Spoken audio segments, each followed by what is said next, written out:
The little spinny circle and the red square. That means we're back with another Money Moves. I'm excited. I hope you are too. Thanks for coming out today. And we've got the lovely Miss Wendy Lee here with us. Hey, Wendy, how you doing? Hello, doing awesome.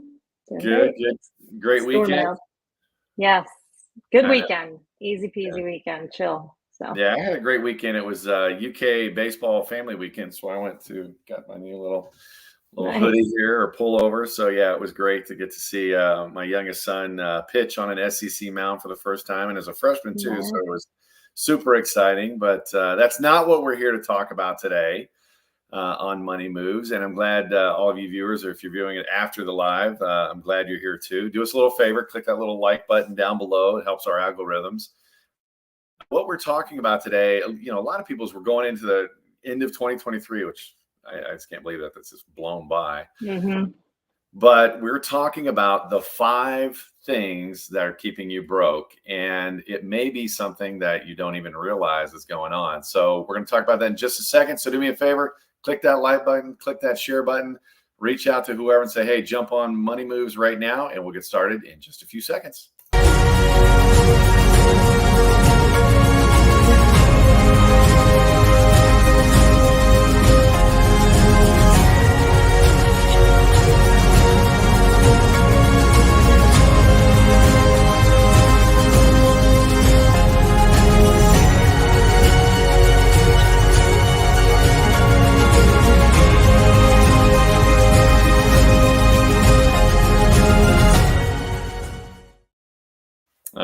So we are back, and we're talking about the 5 things that are keeping you broke, right? I know, Wendy, you and I talked about this a little bit, but I know I hit a point in my life where it's like, no matter what I seem to do, I just couldn't get ahead.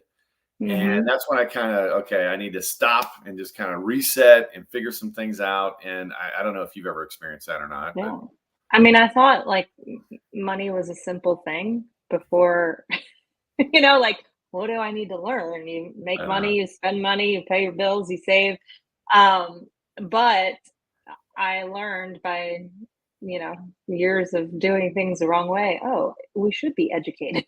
We should learn about money because it helps us make better decisions. So I had poor money mindset for a very long time.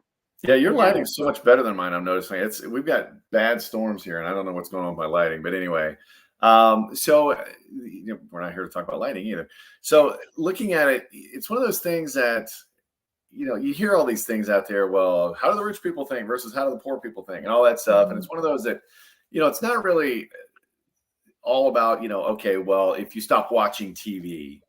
Or if you go exercise every day. I mean, don't get me wrong, that's going to help you, but that's not gonna all of a sudden make you wealthy or anything like that. Right. It has a lot to do with mindset, right? And we've launched a book. I wrote a book, I don't know, about 3-4 months ago. It came out, and we'll put a link down below about the 8 winning money mindsets. But we're going to focus on 5 kind of mindset things that are keeping you broke. You may not even know that you're doing it, right? Mm-hmm. What's keeping you broke? What's keeping you poor? Not that you're poor, but you're not getting ahead. So, it just kind of staying status quo, right? You're barely making from check to check or whatever the case may be. Or you're simply not where you thought you'd be by now financially, right? Why aren't I getting it? That was my deal, right? So, number 1 is poor people or people that aren't getting ahead typically have that defensive mindset, right? They're playing defense, not offense. Mm-hmm. It's one of those things that they're worried about protecting what they have. And so that's what the focus on. That's why you see so many people keeping large sums of money, if they have large sums of money, or even small sums of money for them, in the bank, right? Or in things like that. But I don't know if you can relate to that or if you've heard anybody or dealt with any of that, but it's yeah. Go ahead. I think not knowing what to do with your money, right? Like, so, I feel like it's a simple mindset shift of really you could put it as scarcity versus abundance, right? Mm-hmm. So playing defense is like, how do I protect and keep, right? And like always stressed about not having, whereas offense is going, let me be strategic with the money I have and with the way I spend it. Yeah. And taking risks, but calculated risks, not being crazy. Like, let's put on a black 13 and see what happens. Woo! Then we're not talking about that. But you've got to imagine if it's a football game, right? Mhm. and you've got two teams playing, and one is strictly focused on defense. Yeah, they may keep the other team from scoring, but guess what? They're never going to score if that's all they focus on is Right. defense, and they're never going to get ahead. And so they're never going to win the game, because if the other team even gets within field goal range, it could be 3-0, and that's it. The other team won. Mhm. And so you've got to kind of think about that at your money, about your money. You've got to be able to and be okay with taking calculated risks, as you talked Mhm. about, and making sure you're learning this stuff and not just kind of hoarding it, right? Right. Or putting it in the ground. One of the things that pops out to me, and the minute I thought about this, I'm like, okay, that's a parable of the talents right there. And that's Mhm. in the Bible. For those of you that don't read the Bible, parable of the talents, great story. Read it, you'll get it.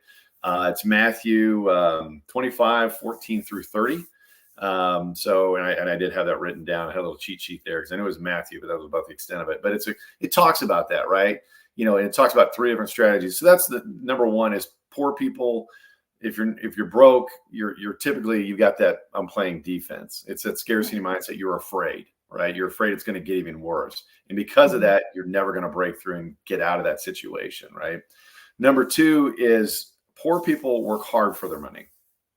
And I know a lot of you think, well, wait a minute, shouldn't everybody work hard for the money? That's not what I'm talking about. You look at working hard for your money. What I'm talking about there is really looking at, you want to make more money. What do? You go work harder, right? And I used to have this mindset. I was raised with that, work hard, stay out of trouble. But guess what? How many hours do you have in the day, Wendy? 24. A coincidence? That's how many I have, right? And so that's the thing is, you can only work hard and you can do that, but there's a cap, right? Right. There's the cap. I don't know if you got some Yeah.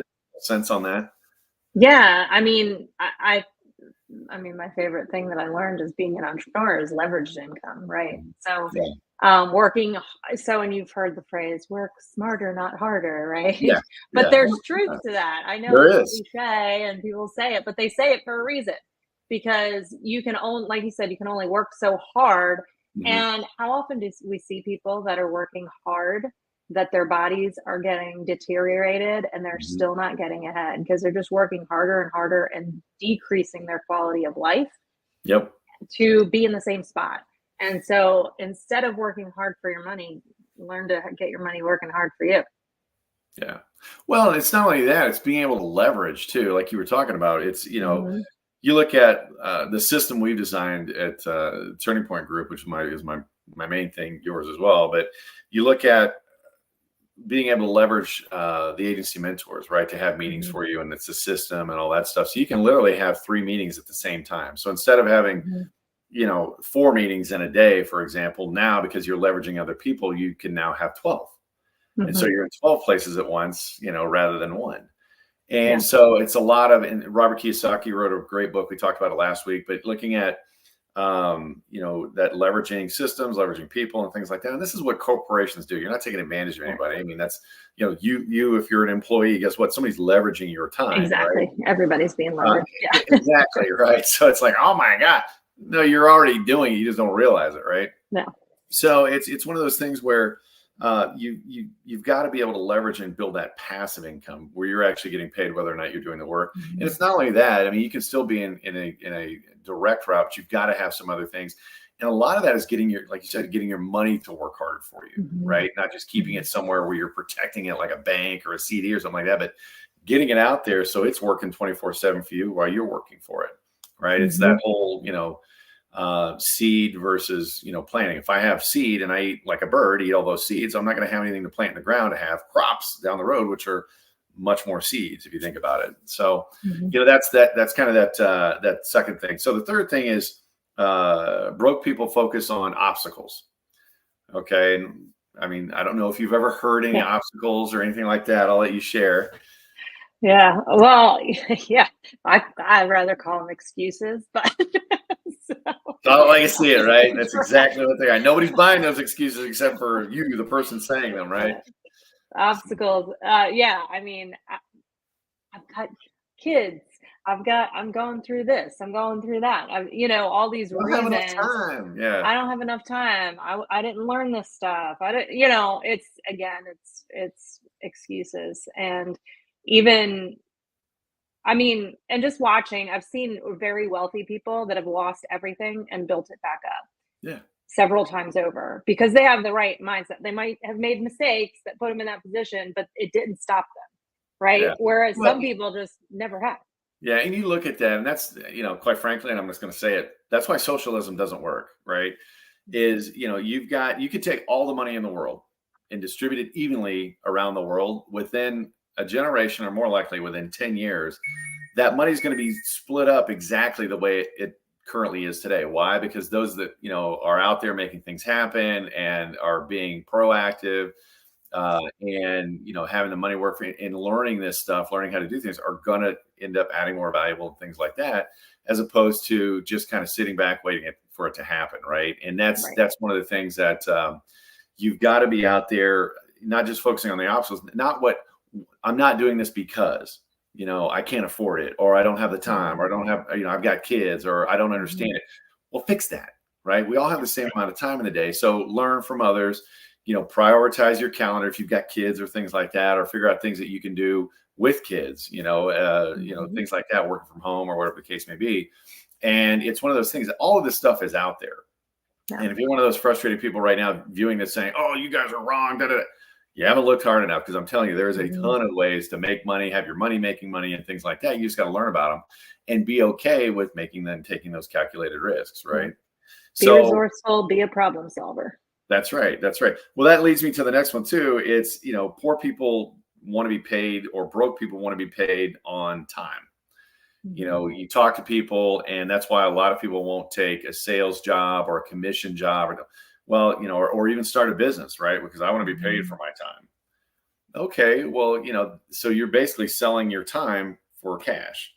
Mhm. And somebody who is not in that same mindset, who's maybe an entrepreneur or successful, is looking at, okay, I don't have enough time to do everything I want, but I'll pay that person X per hour to do Mhm. some of the work that I don't want to do. They'll do it for me, and I'll pay them an hourly. But Yeah. you're limited on time. You can't work more. A lot of places don't even give overtime, so you're very constrained on what you can do. It's going back to, well, how much do you pay per hour? Mhm. We've got a company, and I know the minute we start talking, and that's one of the first questions out of their mouth. Well, how much do you make per hour? That's not the kind of Yeah. person we want at our company. Why? Not that we don't have hourly positions, but when we're talking like leadership and stuff like that, it's because of, okay, that's the wrong mindset to be looking at. What's the Mhm. potential? And it's not about what you can do for somebody in an hour. It's a lot about, what value can you Right. bring, right? Yep. You have people, and I'm not knocking unions. I mean, my grandparents were both, in the union, in a union, but it's one of those things that, because I've been here for so long, I should be making more than the person next to me because they just started. Mhm. Even though you may not even be adding any value, you may be adding actually less value, Right. but you think because of the time I should make more. Mhm. Life doesn't work like that, right? You look at videos on YouTube or things like that. If it's not good, I don't care how many hours they put into it, you're not going to pay for it. You're not going to want to pay for it, right? I mean, to use Right. that kind of that common sense analogy. So, Yeah. Yeah, I the best shift I ever made in my life was going from a hourly hourly slash salary job, yeah, being paid for my time, to being an entrepreneur and being paid for my worth. Big, big shift. Big yeah. shift. Well, and that's the thing. I mean, I agree 100%. I mean, when you can make that shift to get, okay, hey, I'm going to put myself out there and be a consultant, or be an independent Mhm. contractor, or start my own business, or whatever the case may be. If you're bringing value, people will come to you. It's Zig Ziglar. You help enough people get what they want out of life, you will Mhm. always get what you want out of life. And I believe that, I learned that rule when I was 26, 27, and I still believe it today 100%. That's kind of what I've lived my life by from a career standpoint. And Mhm. it's played true time and time again. So that's number four. So number five is broke people mismanage their money. And when I say mismanage, it's not like they're out there, gambling it away or something like that. Somebody turned me on to this show, Shameless, here recently, and I watched the first episode, and I'm like, man, this guy's just a train wreck. That's not what I'm talking about, right? I'm just talking about coming into it with the wrong attitude and feeling like, I don't need to learn this stuff, or I know what I'm doing, or I don't need a budget or a spending plan or anything like that. I mean, and I see this a lot. I know you see it a lot too, Wendy, where people just, because they don't know, they just, hey, I'm okay with it. Yeah. It kind of is what it is. I'm going to point the finger at everything else and not take ownership on it. But even people that make plenty of money that mismanage it feel the constraints, feel that broke feeling. It's wild. I say this and you say this all the time. It's not about how much money you make. It's what you do with what you make that matters. And that was a big shift in my mind that I had to make.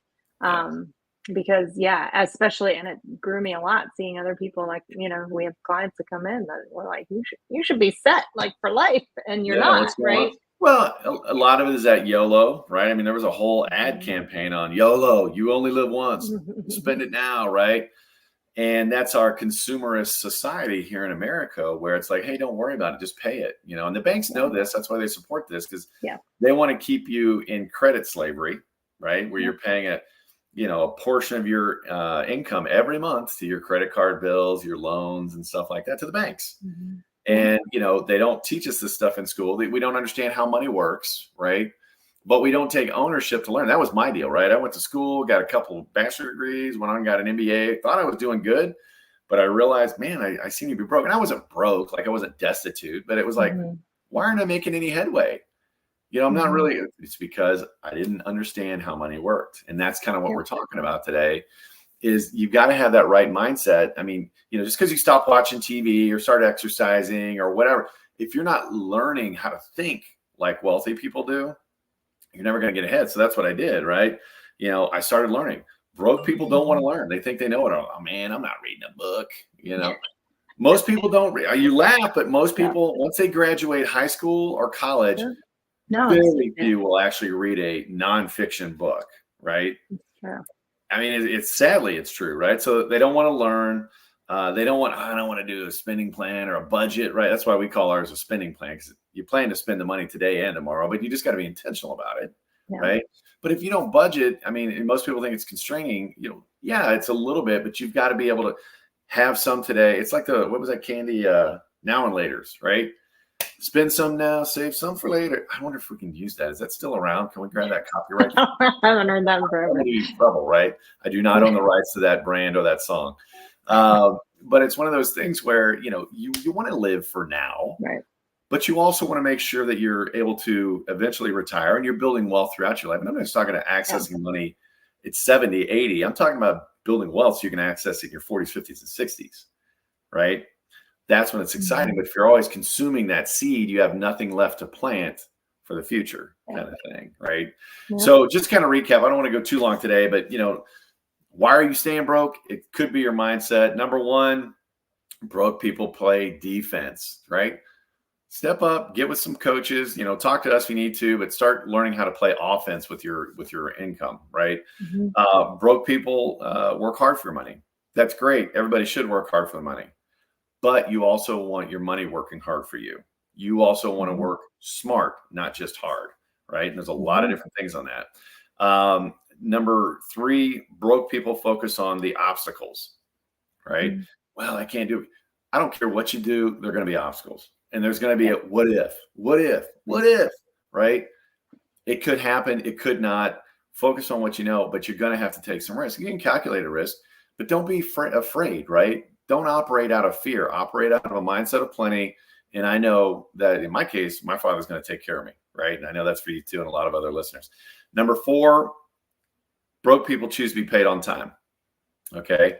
Don't think about things in time. Think about it in value, right? What can I bring to the table in value? And you're going to get paid for that. If I bring a lot of value, guess what? I'm going to make, and I don't care if it takes an hour. If you take an hour and bring a little value and I take an hour and bring a lot of value, I'm probably going to end up making more, right? And then lastly, broke people mismanage their money. You don't have to be like that. That's how I was. Learn. Start surrounding yourself with people making a lot more than you. If you're the smartest person in the room, if you're the wealthiest person in the room, you're in the wrong room, okay? John Maxwell said that you're an average of the 5 people you hang out with. Maybe it's time to change your circle, right? Absolutely. And again, what's that? I said, absolutely. Good stuff. That's what I did. I mean, I know you've done the same too. You start, man, these guys are all making big money, and to crack $1 million a year is not a big deal to them. I want to do what they're doing. I want to Yep. learn what they're doing, right? What are they doing? As long as it's ethical, legal and moral. But it's one of those things that surround yourselves, change it. Don't be afraid to learn. Realize you don't know it all. That's why we put these videos out here to help people. So you don't have to be broke. You're choosing to be broke if that's you, if this applies to you. If not, hey, great. I don't need a bunch of hate texts in here. But my point is, we're just trying to broaden your horizons. So if you're staying broke, it's probably not because of one activity you're doing. It's maybe a big piece of your mindset that you learned when you were young and you don't even realize it's going on. So what do? Take action, change your circle, start putting in those 5 steps, right? And I almost guarantee things are going to change in your life. Okay. All right. I got nothing else, Wendy. I don't know if you want to add something to that. Nope. All good. Good stuff. All right. Everybody have a great day, and we'll see you next Tuesday for another Money Moves. Do us a favor. We're here every Tuesday, but we could use some love. Do us a favor. Give us a like, give us a heart, and share this content on your own if you found value. Also, make a comment. We'd love to hear from you, especially if you're watching after the fact. Don't be shy about going back and watching past episodes. This is episode 121. Can you believe it? We got a lot of great content out on YouTube. Go to blackswanmoney.com and you can watch all of our past episodes. And we're actually switching up to a podcast format finally for 2024. So more news on that later. But everybody have a great day. We'll see you next week. And you can learn about money so you can make some money moves for you and your family.